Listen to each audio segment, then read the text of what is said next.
Assalamualaikum warahmatullahi wabarakatuh. Kisah ini mirip dengan kejadian pada masa Nabi Sulaiman ketika masih muda. Entah sudah berapa hari, kasus seorang bayi yang diakui oleh dua orang ibu yang sama-sama menginginkan seorang anak.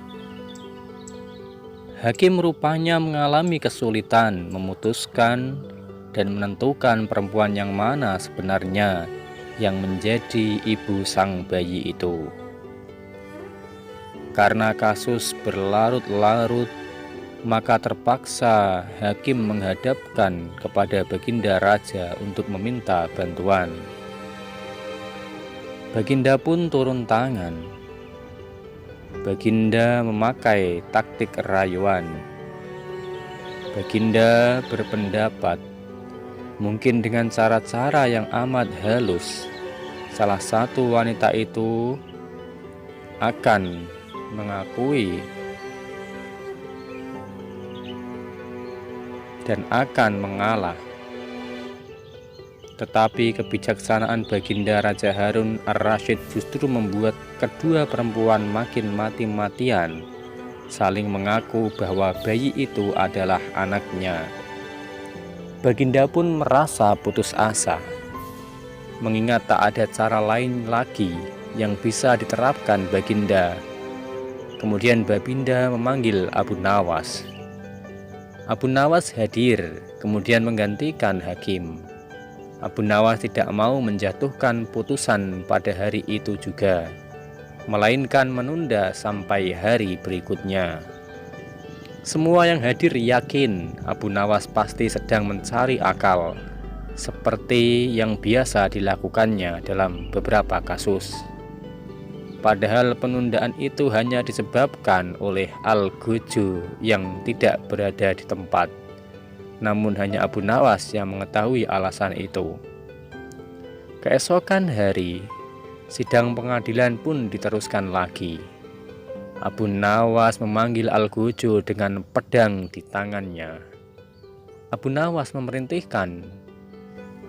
memerintahkan agar bayi itu diletakkan di atas meja. "Apa yang akan kau perbuat terhadap bayi itu?" kata kedua perempuan itu saling memandang. Kemudian Abu Nawas melanjutkan dialog dan perkataannya. "Sebelum saya mengambil tindakan, apakah salah satu dari kalian bersedia mengalah dan menyerahkan bayi itu kepada yang memang berhak untuk memilikinya?"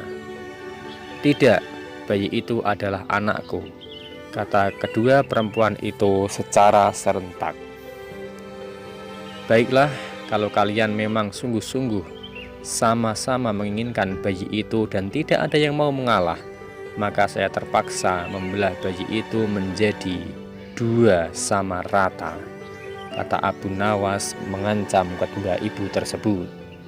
Perempuan pertama girang, bukan kepala, dia sangat senang. Sedangkan perempuan yang kedua menjerit histeris. Tolong jangan dibelah bayi itu.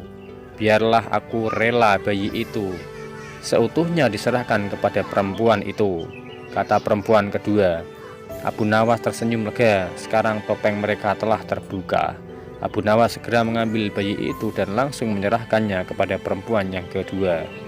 Abu Nawas minta agar perempuan pertama dihukum sesuai dengan perbuatannya, karena tak mungkin ada ibu yang tega menyaksikan anaknya untuk dibelah menjadi dua, apalagi di mata kepalanya sendiri.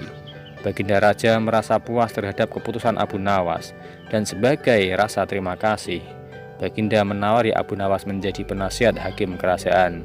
Tetapi Abu Nawas menolak, ia lebih senang menjadi rakyat biasa. Hikmah yang dapat diambil dari kisah ini adalah betapa besar kasih sayang seorang ibu, sehingga dalam kisah ini ibu rela kehilangan anaknya demi kebahagiaan anaknya, demi kelangsungan hidup anaknya.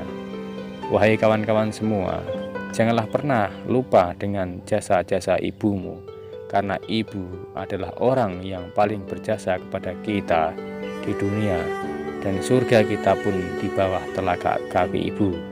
surga kita berada di bawah telapak kaki ibu. Terima kasih, semoga bermanfaat. Wassalamualaikum warahmatullahi wabarakatuh.